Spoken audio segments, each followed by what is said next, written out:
पूरी तरह से चारों लोकसभा में भारतीय जनता पार्टी के पक्ष में, इस देश के प्रधानमंत्री नरेंद्र मोदी जी के पक्ष में आम राय एक बनी हुई है। चारों लोकसभा मेरे क्लस्टर की भारतीय जनता पार्टी विजयी होगी और प्रत्याशी को लेकर भी कार्यकर्ताओं से राय शुमारी हुई है। प्रत्याशियों को लेकर क्या, क्योंकि प्रत्याशियों को लेकर जिस तरह से उत्साहित है तमाम कार्यकर्ता हूँ, नेता हूँ, और क्या लगता है नए पुराने चेहरों का समावेश होगा इसमें भी, या फिर नए लोगों को ही जिस तरह से मौका पिछले लोकसभा चुनाव में मिला था वही पार्टी। प्रदेश में सरकार बनाने के बाद अब भाजपा का फोकस लोकसभा चुनाव पर है।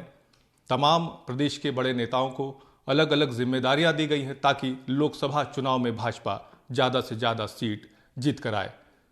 अमर अग्रवाल जी हैं, पूर्व मंत्री रहे, वर्तमान विधायक हैं बिलासपुर के, और इनको भी क्लस्टर प्रभारी बनाया गया है। लगातार इन्होंने दौरा किया है। ऐसे में बात करते हैं सीधे, क्या कुछ स्थिति देखते हैं? एक बड़ी जिम्मेदारी भी आपको मिली है, और लोकसभा चुनाव, क्योंकि कहा जाता है कि लोकसभा चुनाव मतलब केंद्र सरकार और मोदी जी फिर से, क्योंकि हालांकि छत्तीसगढ़ मोदी की गारंटी लागू हुई है, मोदी जी नेतृत्व में चुनाव आप लोग जीत कर आए हैं। ऐसे में लोकसभा को लेकर किस तरह से आप लोग का फोकस है? भारतीय जनता पार्टी ने 11 लोकसभा को 3 क्लस्टर में बांटा है। अंबिकापुर, कोरबा, रायगढ़ और बिलासपुर लोकसभा जो एक क्लस्टर बना है उसका दायित्व मुझे दिया है। मैंने 2 बार चारों लोकसभा के प्रमुख कार्यकर्ताओं से बातचीत की है। कुछ आम जनता, प्रबुद्ध जन से भी मिलने का अवसर मिला। पूरी तरह से चारों लोकसभा में भारतीय जनता पार्टी के पक्ष में, इस देश के प्रधानमंत्री नरेंद्र मोदी जी के पक्ष में आम राय एक बनी हुई है। लेकिन उसके बाद भी हमारी पूरी कोशिश है कि एक एक मतदाता तक हम पहुँचें, व्यवस्थित रूप से सबसे संपर्क हो, और निरंतर कार्यकर्ताओं की बैठक चल रही है।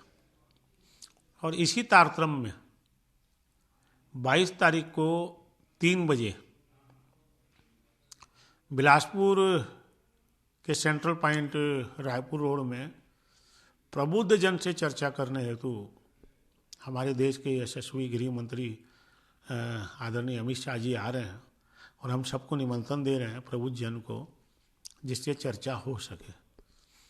तैयारी हमारी पूर्ण है, कार्यकर्ता हमारे काम में लगे हुए हैं, जनता का मन बना हुआ है। चारों लोकसभा मेरे क्लस्टर की भारतीय जनता पार्टी विजयी होगी और प्रत्याशी को लेकर भी कार्यकर्ताओं से राय शुमारी हुई है। और प्रदेश के नेताओं ने जो भी नाम आए उसके बारे में व्यापक कहना चाहिए कि परीक्षण का काम चल रहा है। और मुझे ऐसा लगता है कि आचार संहिता से पहले ये चारों लोकसभा के प्रत्याशी की घोषणा भी संभावित है। क्या लगता है, क्योंकि विधानसभा में जो परिणाम आए हैं, सरगुजा जरूर आप लोगों ने क्लीन स्वीप किया है, लेकिन रायगढ़ और जांजगीर, इन क्षेत्रों में अगर कहें तो कांग्रेस ज़्यादा सीटें जीत कर आई है। ऐसे में कांग्रेस भी यहाँ पर संभावना तलाश रही है। ऐसे में क्या बीजेपी के लिए चुनौती है? देखिए, जांजगीर तो रायपुर क्लस्टर में आता है।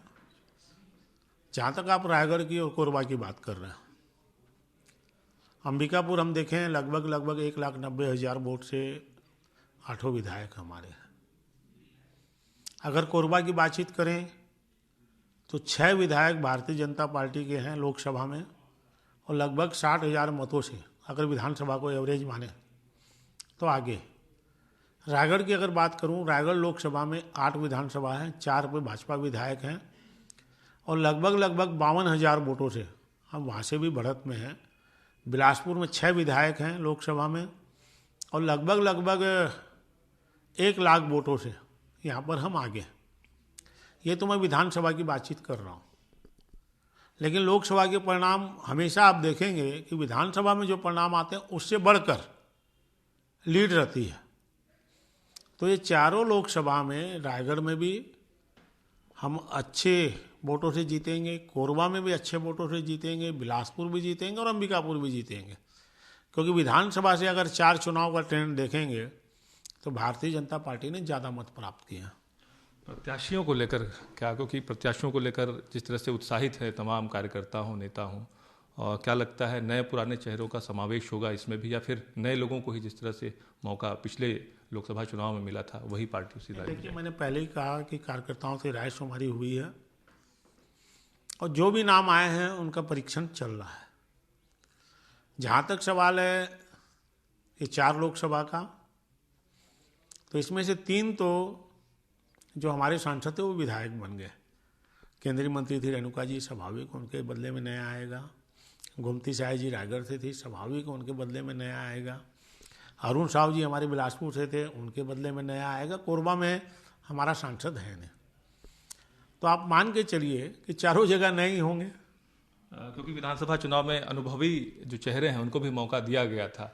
जरूर ये कहा जा रहा था कि टिकट कटेगा, लेकिन अनुभव को साथ में लेकर पार्टी चली थी। ऐसे में यहाँ पर भी क्या वही देखने को मिलेगा? नहीं, देखिए, जनता की पसंद और कार्यकर्ताओं की राय दोनों के समावेश में जो अच्छे से अच्छे प्रत्याशी होंगे उनको भारतीय जनता पार्टी का जो अंतिम निर्णय हमारी केंद्रीय चुनाव समिति है वो करेगी। खासतौर पर बिलासपुर लोकसभा की अगर मैं बात करूं तो क्या लगता है बिलासपुर लोकसभा में इस बार जो समीकरण बने हैं, बिलासपुर से क्या कोई प्रत्याशी हो सकता है? क्योंकि पहले हमने देखा है कि मुंगेली क्षेत्र से ज़्यादातर प्रत्याशी जो हैं वो भाजपा देते आई है। नहीं, देखिए, मैंने पहले ही कहा, मैं मुंगेली बिलासपुर के विषय को नहीं जानता। बिलासपुर लोकसभा का ही व्यक्ति होगा, चाहे वो मुंगेली का भी हो सकता है, वो बिलासपुर का भी हो सकता है। और मैं ऐसा मानता हूँ कि लोकसभा में ये विषय बहुत कम होते हैं कि बिलासपुर मुंगेली का हो। कांग्रेस को कहाँ पर देखते हैं लोकसभा चुनाव में पूरे अगर देखें, क्योंकि उन्होंने भी न्याय यात्रा, अलग अलग उनके भी कार्यक्रम बूथ स्तर पर चल रहे हैं। ऐसे में दिखता है कुछ संभावना आप लोगों को कि कांग्रेस कुछ लीड कर सकती है? देखिए, जहाँ तक मेरी जानकारी है उनके यहाँ तो चुनाव लड़ने के लिए कोई इच्छुक नहीं है। इच्छुक नहीं है इसलिए कहा जाता है वरिष्ठ लोग लड़ें, और वरिष्ठ लोगों के केंद्र की इच्छा होने के बावजूद जिस प्रकार से नकार रहे हैं वो हम नहीं लड़ेंगे, उसी से आप समझ लीजिए कि कांग्रेस कहाँ खड़ी हुई है।